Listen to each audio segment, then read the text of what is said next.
Covid കാലത്തോടെ ആരാധന സഭയുടെ 4 ചുമരുകളിൽ നിന്ന് മൊബൈൽ ഫോണിൻ്റെ 4 ചട്ടക്കൂടുകളിലേക്ക് മാറ്റപ്പെട്ടു.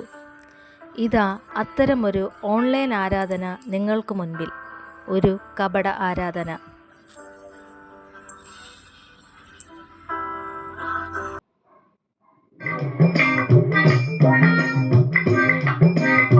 ഇവിടെ സാധനം വെച്ച് കാണത്തില്ല, എന്നാലും ഇത് എവിടെ പോയി? ഞാൻ ഇവിടെ ആണല്ലോ വെച്ചത്. സുമേ, എടി സുമേ. ഓ, എന്താണെന്ന് കാണുന്നേ? ഞാനിവിടെ വെച്ച പൈസ ഉണ്ട് എടി. ആർക്ക് വേണം നിങ്ങളെ പൈസ? എവിടെ വച്ചെന്ന് പോയി നോക്ക്. രാവിലെ മനുഷ്യന് ദേഷ്യം പിടിപ്പിക്കാതെ. വേഗം ആരെടുത്തെന്ന് വെച്ചാൽ എന്റെ പൈസ ഇപ്പൊ തന്നോളണം. ഇതായിരിക്കുന്നു നിങ്ങളെ പൈസ. കണ്ണും കാണത്തില്ല. കണ്ണ് കാണാത്ത എനിക്കല്ല, സ്വന്തം കണ്ണിലെ കരട് എടുത്തിട്ട് മതി മറ്റുള്ളവരുടെ കണ്ണിലെ കരട് എടുക്കാൻ. എന്റെ കണ്ണിലെ കരടിന്റെ കാര്യം ഞാൻ നോക്കിക്കൊള്ളാം. നിങ്ങളത് സംസാരിച്ചോണ്ടിരിക്കാൻ എനിക്ക് സമയമില്ല. ഞാൻ ഇന്നലെ ഇട്ട വീഡിയോക്ക് എത്ര ലൈക്കും സബ്സ്ക്രൈബും കിട്ടിയെന്ന് നോക്കട്ടെ.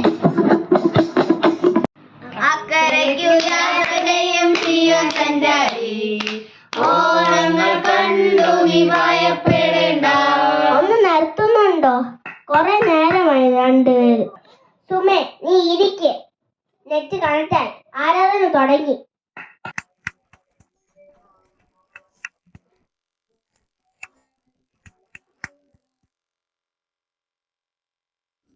നല്ല പാട്ട് അലക്കി പാടി ദൈവത്തെ മഹത്വപ്പെടുത്തുവാൻ ദൈവം നമ്മെ സഹായിച്ചു. ആമേൻ. നമ്മുടെ കറിയാച്ചനും കുടുംബവും ഇപ്പോൾ ജോയിൻ ചെയ്തിട്ടുണ്ട്. ഇത് സാങ്കേതിക കാരണങ്ങൾ അവർക്ക് സമയത്തിന് കയറാൻ പറ്റിയിട്ടില്ല. ഇച്ചിരി വൈകിയാണെങ്കിലും കറിയാച്ചൻ്റെ കുടുംബം അല്ലെ ആ സഹോദരിമാർക്ക് ഇപ്പോൾ തന്നെ സാക്ഷ്യത്തിൻ്റെ സമയം ഞങ്ങൾ കൊടുക്കുകയാണ്. ദയവായിട്ട് സാക്ഷ്യം പറഞ്ഞാട്ടെ. സുമ സഹോദരി സാക്ഷ്യം പറഞ്ഞാട്ടെ. ഹലോ, കേൾക്കുന്നുണ്ടോ? സാക്ഷ്യം പറഞ്ഞാട്ടെ. ദൈവനാമത്തിന് മഹത്വം ഉണ്ടാകട്ടെ. റേഞ്ച് കിട്ടാത്തോണ്ട് നമുക്ക് സമയത്തിന് കയറാൻ പറ്റിയില്ല. കഴിഞ്ഞ ഒരാഴ്ചക്കാലം കർത്താവിനെ നടത്തി എനിക്ക് പറയാൻ പറ്റുന്നില്ല. പ്രിയപ്പെട്ട സുമ സഹോദരിയെ ഓർത്ത് ദൈവത്തെ സ്തുതിക്കുന്നു. എപ്പോഴും പ്രാർത്ഥനയായാലും സാക്ഷ്യമായാലും ദൈവത്തെ കണ്ണുനീരൊഴുക്കുന്ന ഒരു സഹോദരിയാണ്. ആമേൻ. നമ്മുടെ സഭയിലെ മറ്റ് സഹോദരിമാർ മാതൃകയാക്കേണ്ട പ്രിയ സഹോദരിയാണ്. ദൈവത്തോടുള്ള നന്ദിയും കടപ്പാടും കാരണം ആ സഹോദരിക്ക് ഒന്നും പറയാൻ കഴിഞ്ഞിട്ടില്ല. ആമേൻ. ദൈവം ആ സഹോദരിയെ ധാരാളമായി അനുഗ്രഹിക്കട്ടെ. ഓക്കെ, ആമേൻ. അമ്മാമ കേൾക്കുന്നുണ്ടോ? കേൾക്കുന്നുണ്ട് പാസ്റ്ററെ. അമ്മാമ 2 വാക്ക് പറഞ്ഞാട്ടെ.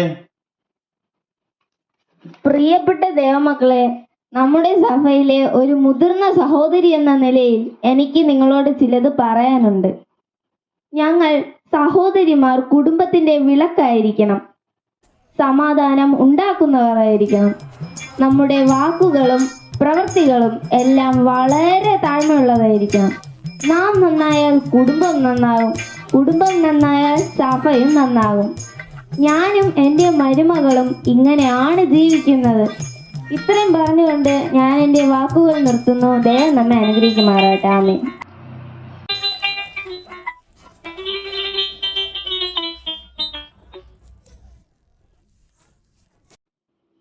നെറ്റ് പോയെന്നാ തോന്നുന്നത്. ഷോ കട്ടായി പോയല്ലോ. എടാ മോനെ, വീഡിയോ കട്ടായോടാ? പോയി.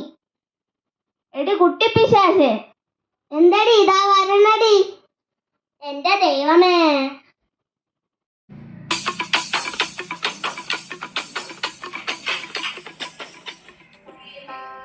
പ്രിയമുള്ളവരെ, ഇത് ഒരു ഓർമ്മപ്പെടുത്തൽ മാത്രമാണ്. ഭക്തിയുടെ വേഷം ധരിച്ച് നടക്കുന്ന ഇവരെ യേശു വിളിച്ചത് വെള്ളതേച്ച ശവക്കല്ലറകൾ എന്നാണ്.